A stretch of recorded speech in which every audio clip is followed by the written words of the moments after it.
Hello and welcome to this writing tutorial by Aspire Student Hub. My name is Francesca. In this particular video tutorial, we're going to be looking at the component of writing, but we will be looking at a very interesting kind of writing, which is the reflective writing, and I will tell you why.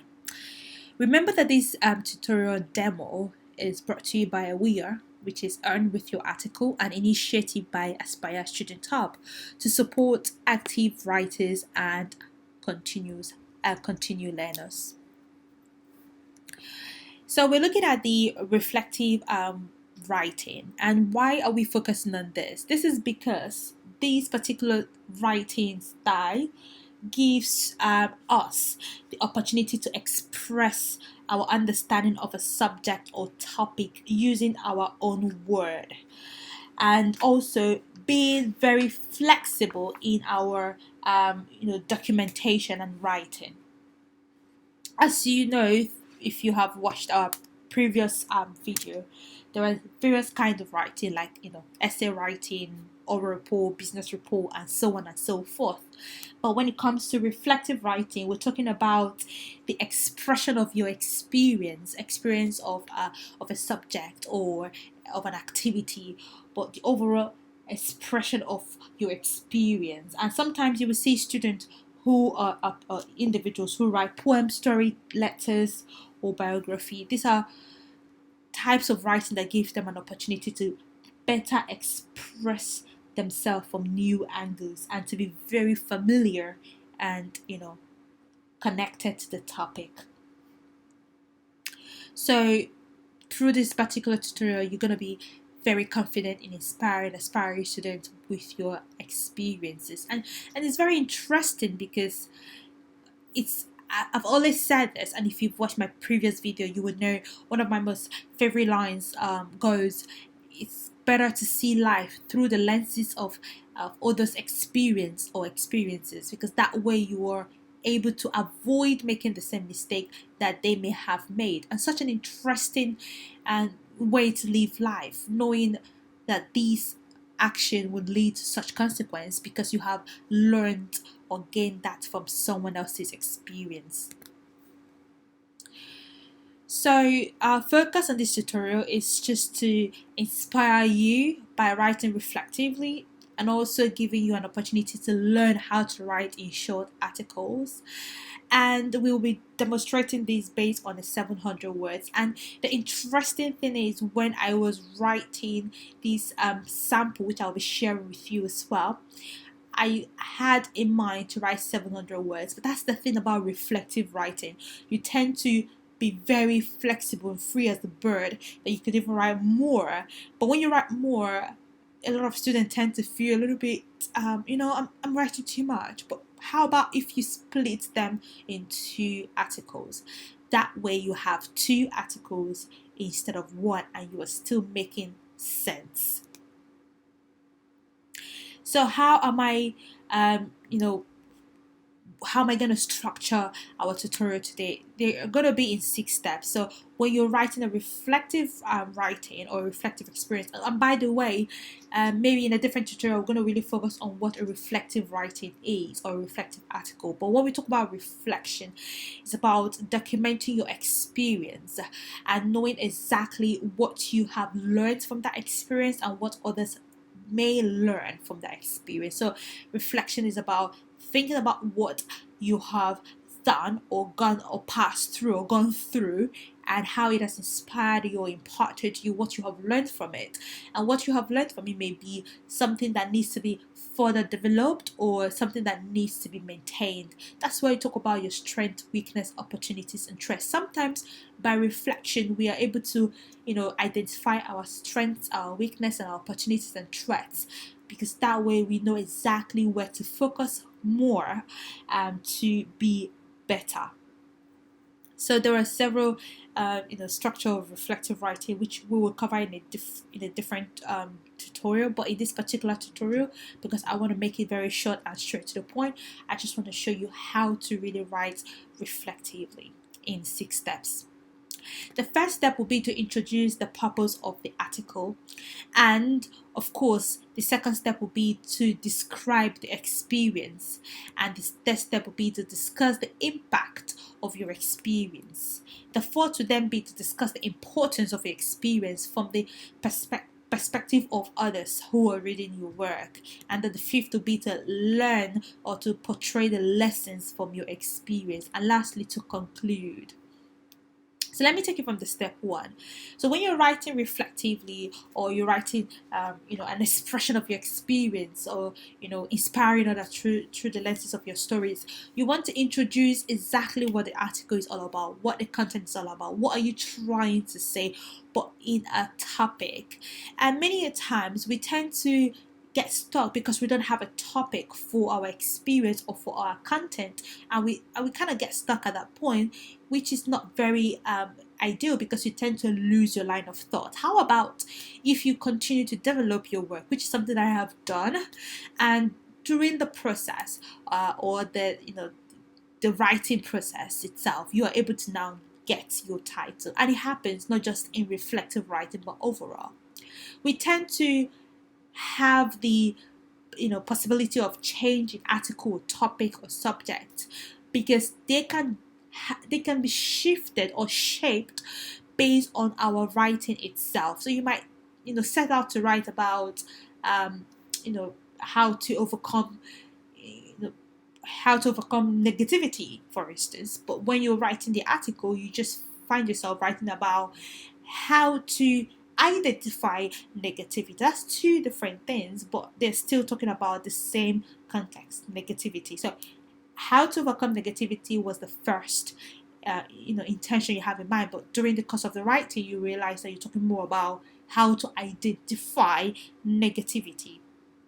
And in this particular demo, similar logic applies, because I didn't have a topic for my title, and this is because I'm reflecting on my experience, something that happened to me, something that I could relate with.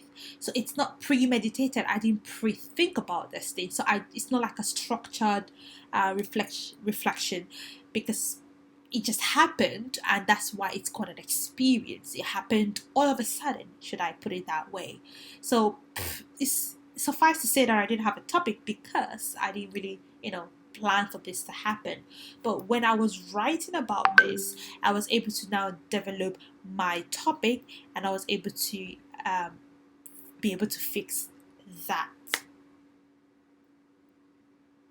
Also, to add, talking about topics, it's okay to have topics before you start writing, because a lot of people tend to find that to be a good guide to the writing itself, so that you don't write beyond scope.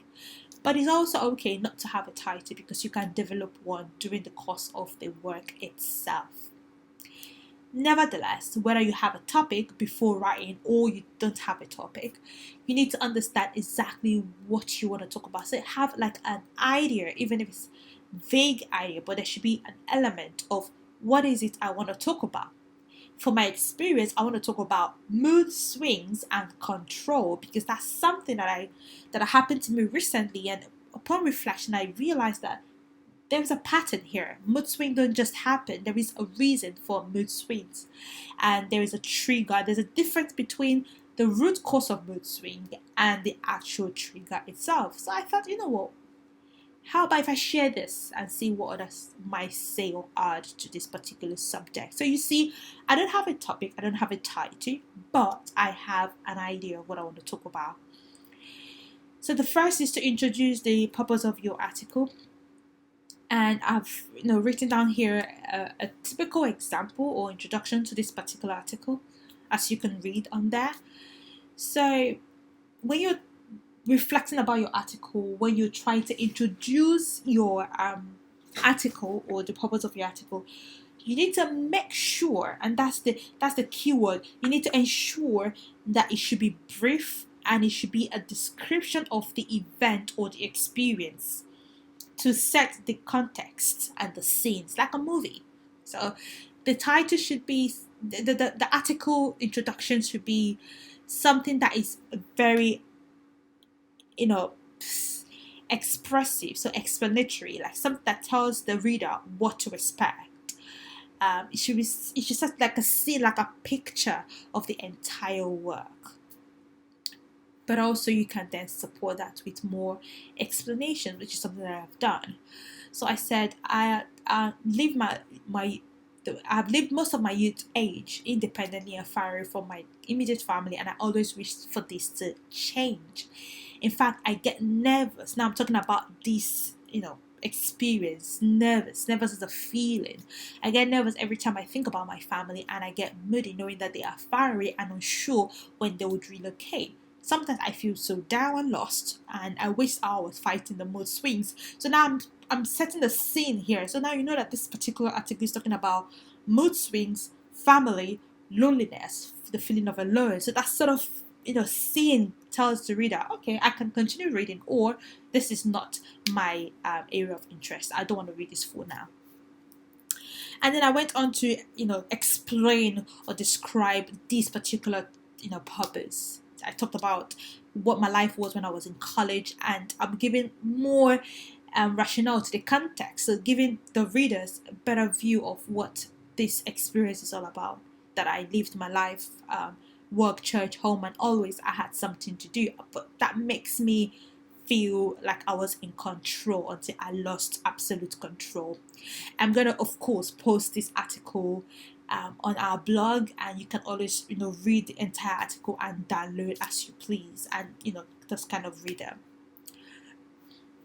So this is what an introduction would do, but notice what the introduction does. It sets up what we call a topic sentence. So this topic sentence is introducing the topic, the purpose of the topic, and then it talks about the feeling.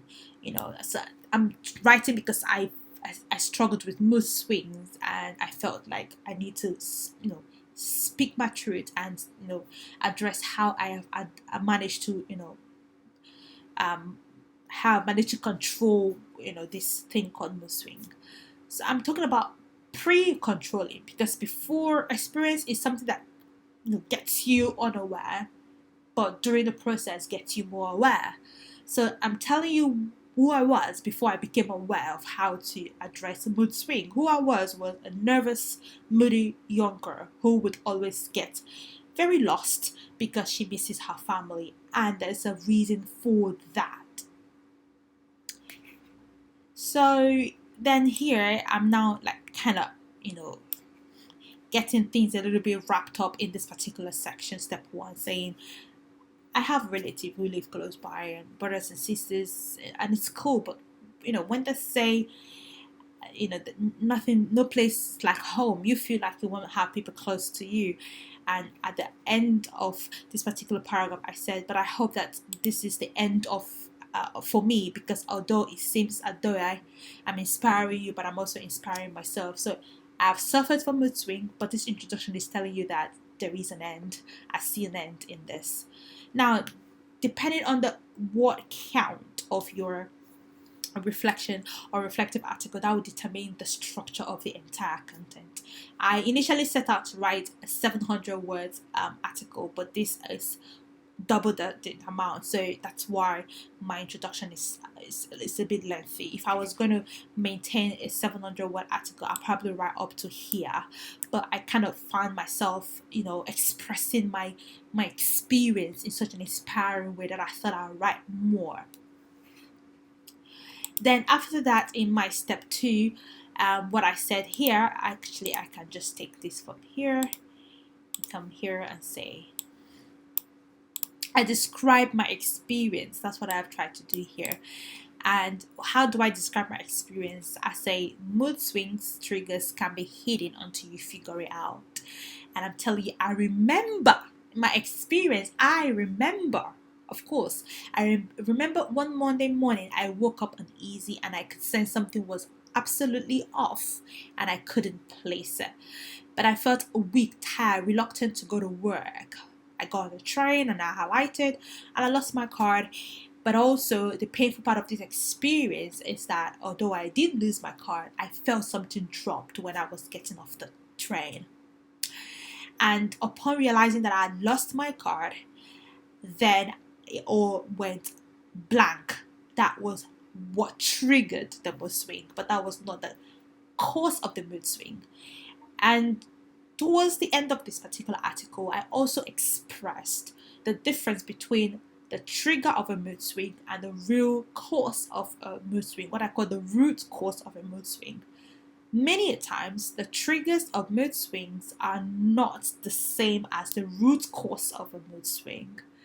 For this case, I woke up uneasy. There was something that was lingering, but I couldn't place it. But then losing my travel card kind of triggered it, set the fire, and that got it all down. It's like a flu, feeling itchy throat, runny nose, but you're not particularly sure what you've got or what what's going on until you do your first sneeze, and that's all. Yes, I'm here. So that was the same feeling in my experience. So then I talked about, if this was a 700 article, I would have perhaps ended here, because I'm able to give you the context of my experience. I lost my card and that triggered my mood swing. But because it's quite double the number, I kind of express more about that experience, how I felt losing my card. And I also said here, I was able to kind of control everything, but I couldn't. Spent about 1 hour trying so hard to put it together because I was going to work, and in my work environment we have an open plan workspace, which means you can literally, you can't really get away from not talking to a colleague. So I felt like I needed to control it. I needed to put it together so that I can get a good day at work. But I did everything I could and I couldn't fix it. And when it got so close that I was getting to work and I needed to put up a smile, it was a Monday. Other people might come to work feeling very excited, and then you just want to spoil their day, but just because you have your mood swing. Well, I don't want to do that. So I said, you know what, let me fake the smile. Never knew how tough and difficult it is to fake a smile until this experience. So that's basically my story over here. So that's my story, that's my experience. And here I talked about the mood swing is real. Notice how I express my experience. I first give a topic sentence, say mood swing is real. This is what we call a subheading, and a heading. So I said mood swing is real, especially for those with huge responsibilities. We tend to have more of these experiences, student or not. Whether you're a student or whatever you do, mood swings are very universal, if I should use that word. But interestingly, this mood swing, they come with the territories and they're very difficult to track. You can't track it. I wish I could. I wish there was a software to tell me, mood swing coming up. Next up, your stop. But it can't be tracked. It couldn't be possible. So today, you have mood swing over finance, tomorrow relationship, and the next day family. It's just never ending. And sometimes we think we're in control until suddenly we are so down, like I was at the train station this morning, helpless, completely out of control. Now, this is step 2. I hope you're able to see the story I'm telling. The first step, I introduce my purpose of my writing. Second step, I describe the experience.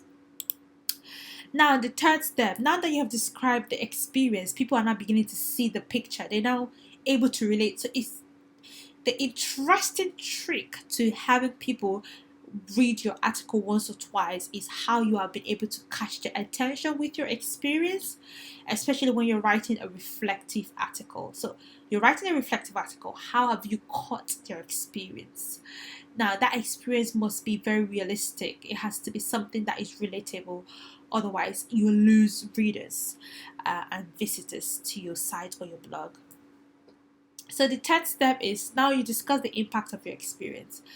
So again, let's talk about the story, because we have to be very practical here. It's a story that I'm telling, but I'm telling it in a reflective style.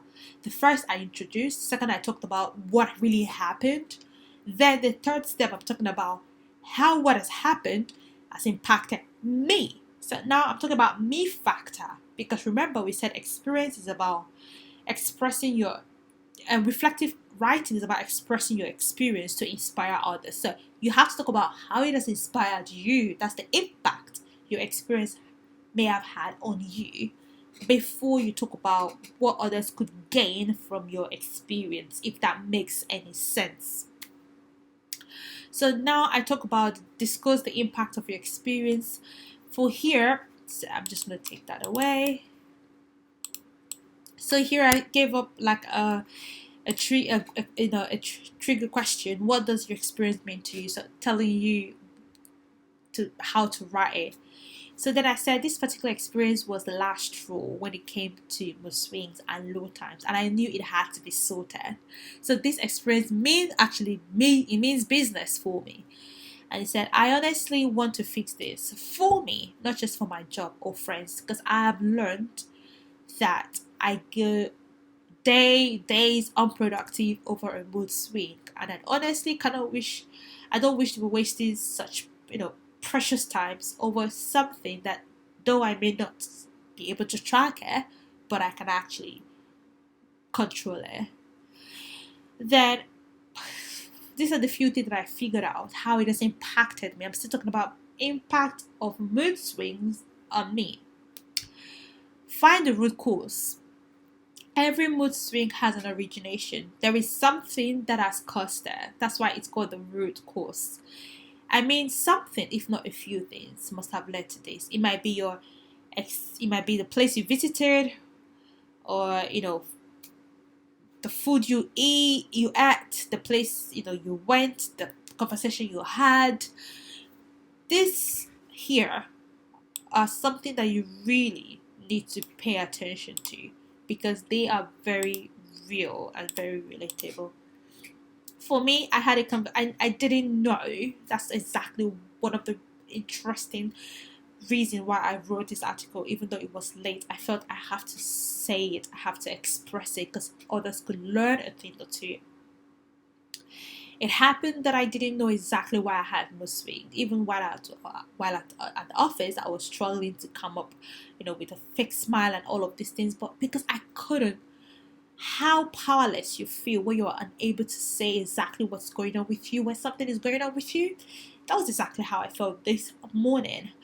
And it took God almost 10 hours to help me get to know what actually was the root cause. It wasn't the oyster. The oyster was the trigger, not the root cause.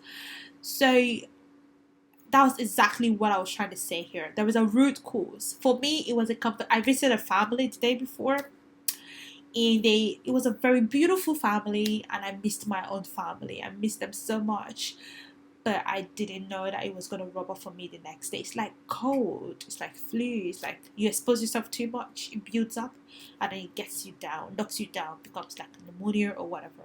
So it was that for me. I had gone there, I'd seen this beautiful family, I'd spent hours with them, and I wanted to spend more, but I had to go home, I had to go to work, and I was going home to a very alone kind of setting, family far away, and that kind of rubbed up on me the next day. So that was actually the root cause, even though it happened a day before.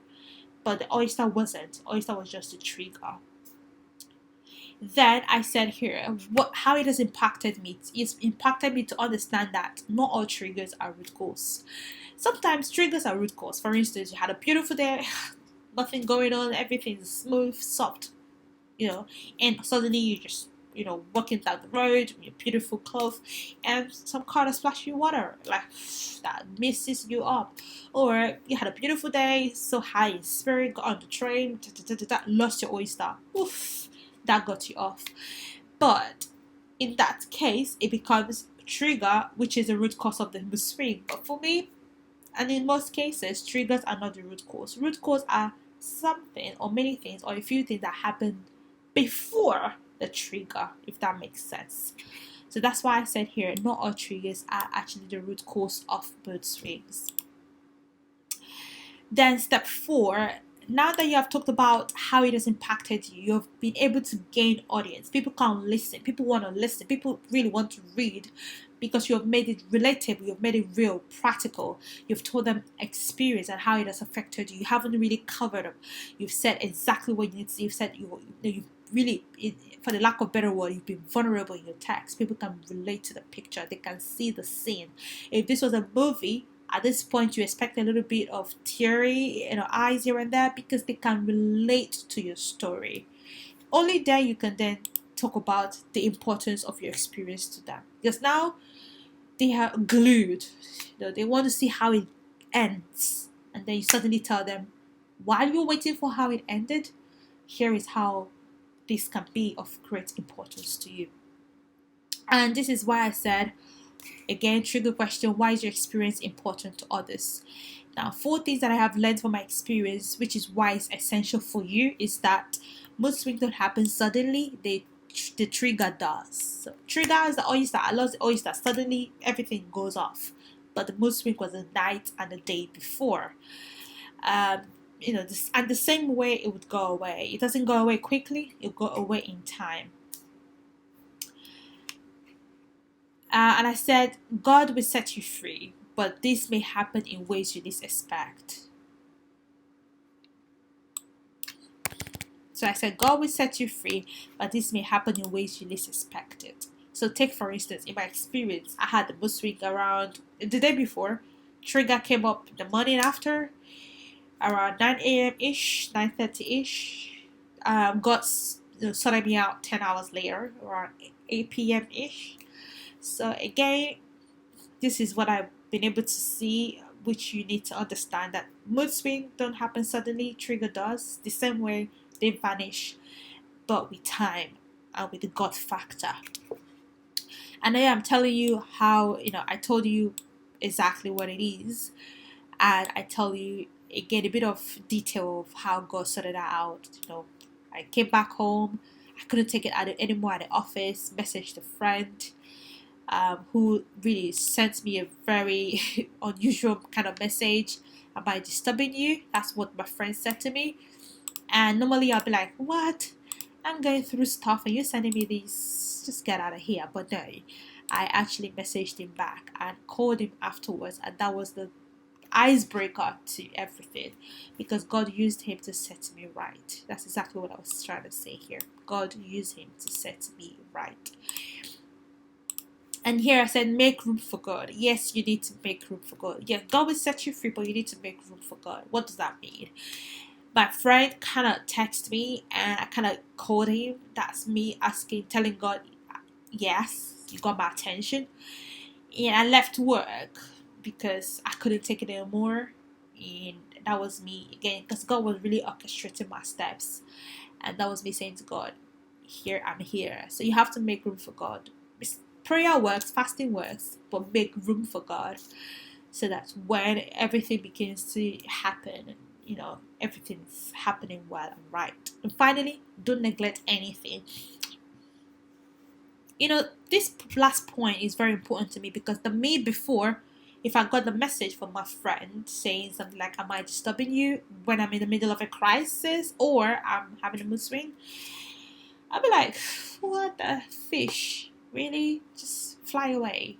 I don't have time for you. But I couldn't, manage to do that this time, because I've learned to not neglect things. I mean, yeah, that's one thing I've learned. Don't neglect things. Even when you have mood swing, God will fix you. Pray to God to help you, to fix you. I was praying on the train. God fix me. God help me. But you have to make room for God to be able to help you and fix you. And remember, God need a tool, which is what I'm trying to say here. God need a tool to fix you, because you aren't ready to see God. No, you aren't ready to see God. I can tell you that for free. You aren't ready to see God. So God will use a tool to fix you. And that tool could be the message, or that missed call, or that phone call, that WhatsApp message, that messenger message. That could be the tool for God to really fix you. So don't neglect anything. And then finally, I'm talking about my own lessons from my experience that would inspire everyone. So overall, my experience of mood swing ends bitterly today. No more mood swings after today. And I pray for God's strength to always remember this article, because it is a proof of what God has done for me. Trust me, in the morning, I couldn't even make a good sentence without sounding very shaky, but I'm making this particular tutorial on the same day, and I don't think I'm sounding as shaky as I would in the morning. That's because God has fixed me, and this is a proof of God's, strategy. Then I said, I hope that you have learned everything that you need to learn about the cause of a mood swing and the trigger, which is a lesson you must understand. So, of all of this content which you would read, because I'll post them on the blog, the lesson to learn is don't forget that there's a difference between a root cause and a trigger. Now, some triggers can be root cause, but not all the time.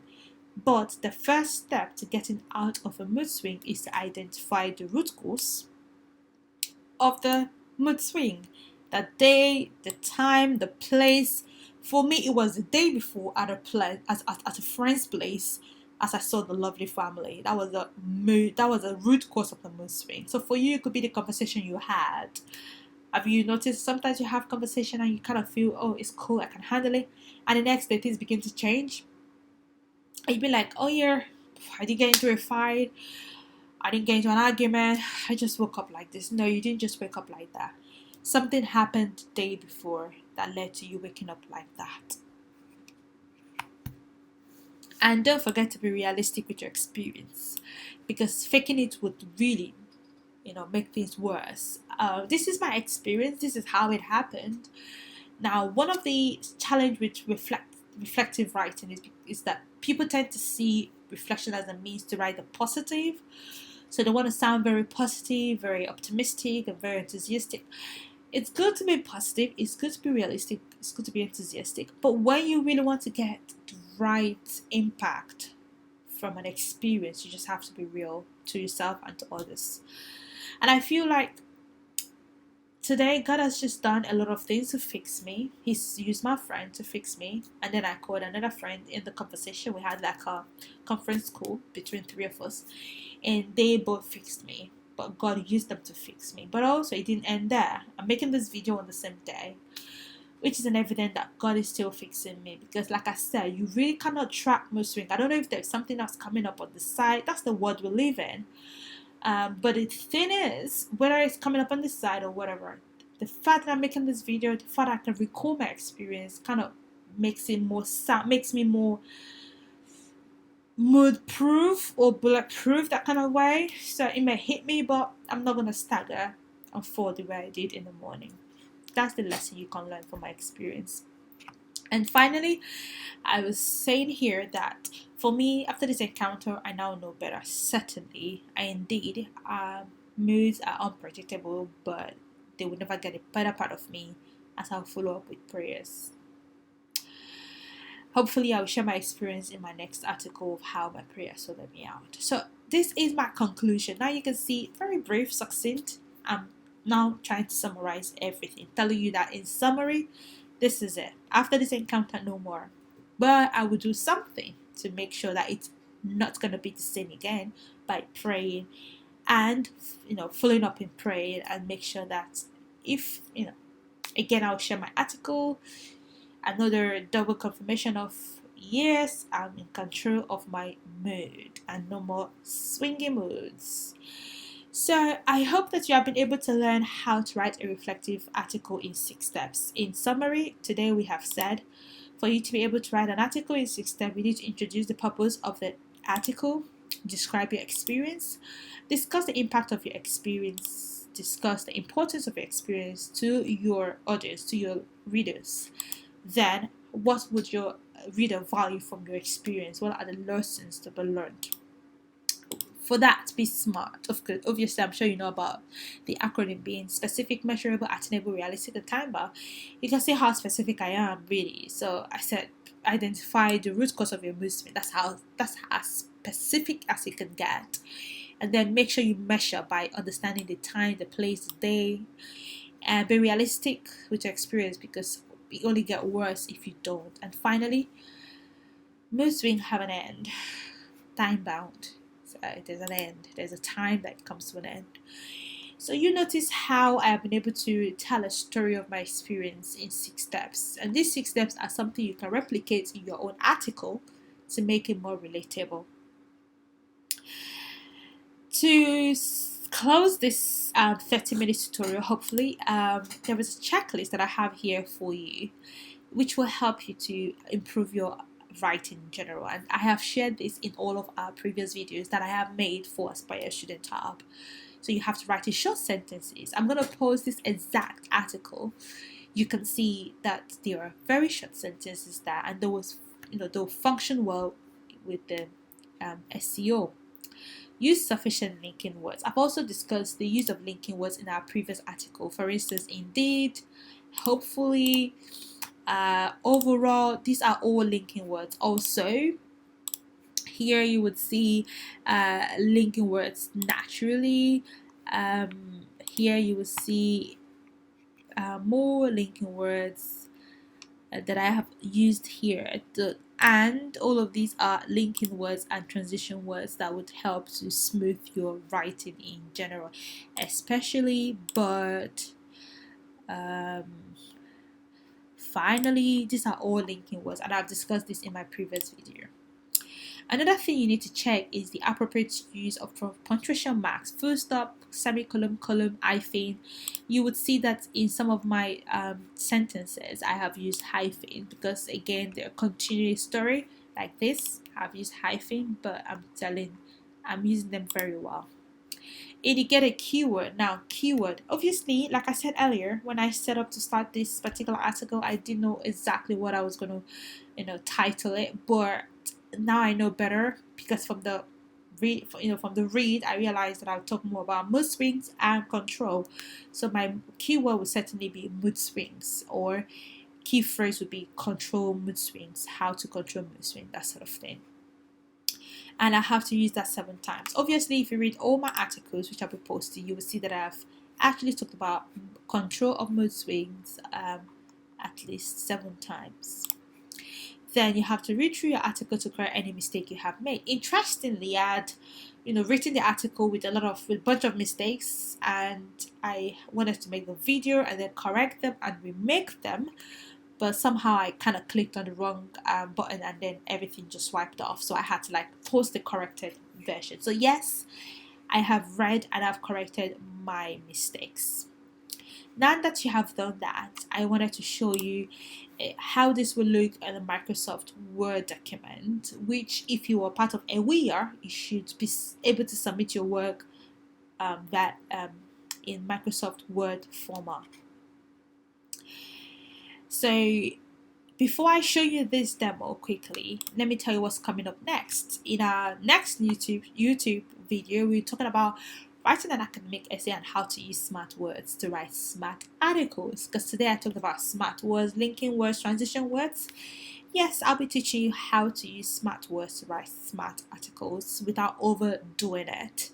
And finally, don't forget that this video tutorial or demo is brought to you by Aspire Student Hub through an initiative, WEAR, which means End With Your Article. And please join us on Facebook. We are 10,000 members strong, and it is a private Facebook.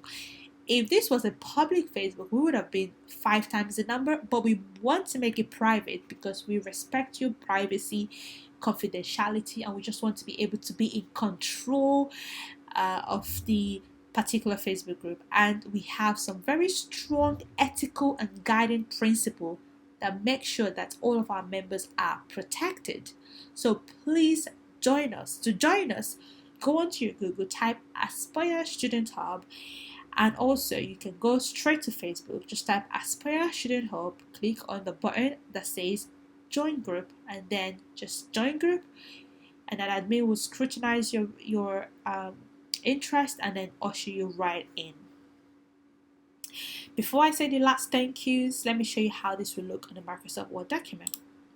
So on a Microsoft Word document, like I said to you, I set out to write 700 words, but reflective essay, it's like that. It gives you an opportunity to be flexible, free, and that may tend to write in more words than you intend to. So I've written twice the number, but basically this is how it looks. Now, when you are kind of posting these on your blog or on our blog, we put them in structure, which means they have to be 150 words per paragraph, and after every 300 word you have to place a heading or a subheading. So suppose these words are 187, so we'd say no. How about I take it on from here, and this should be 152. Basically, I can leave that there. So this would be paragraph 2, and then right here I'll take it all the way there, and this is 163, so I think I'll take it all the way here. How about I take it to 154? That would flag, so I'll take it all the way here, and that is 128. I think I'll put that there. So now I'll take another one again. Let's see, I put that here. Yes, so how about here, 148 exactly, so that is again 151. So when you count all the way here, that's basically 300 word exactly. So I need to add a heading or a subheading here. In this case, I would say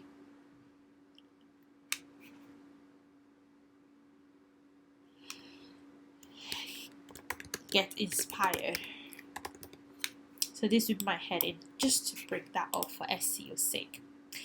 Then I talk about describing my experience, so do my subheading, or I just take that off. I just make this my headings, talking about mood swings have triggers. Given that there's a heading here, I would expect to have 150 words around there. How about we take it from here? Is it 150 words? Yeah. So basically I'll make another paragraph here. Then that paragraph is good because I have another heading here. And other this heading, yes, I have a paragraph there. So I'll take that off. Now you see, when you have headings, the looks are very clean. So it has to be 150 words and no more than 300 words. So this is basically 270 something words. That may, I would say,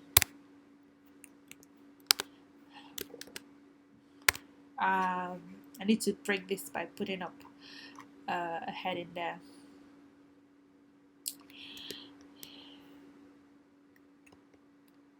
I'll just say finally, and that'll be like a heading.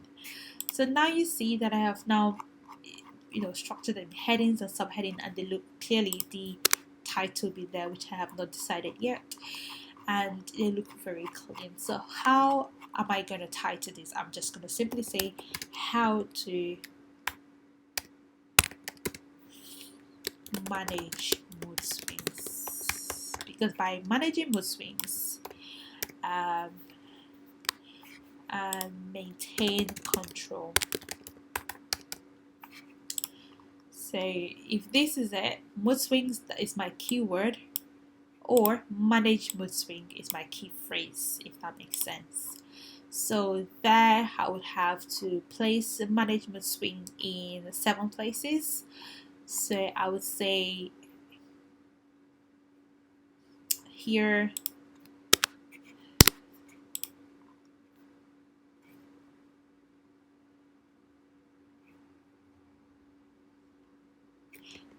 to manage mood swings, the following.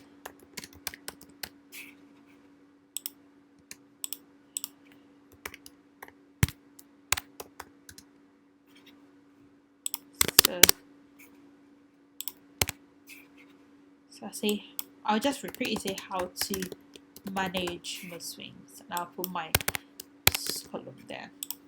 So I'll say, yeah, so that's one. And here I say something like, so that's mood swing. There's an error there. Mood swing. Yep. So again, that's 1, 2, 3. Okay. So yeah.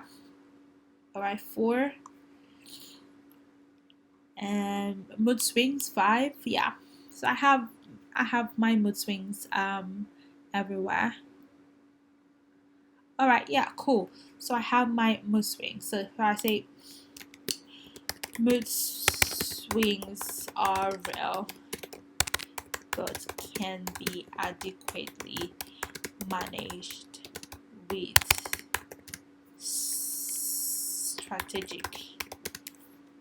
manage strategically. So manage strategically to stop. So when I say that kind of give me, another keyword. So this is how you write a reflective title and complete article in 6 steps. And I hope that you find this very interactive and engaging as well. Thank you very much, and I hope to see you in the next video.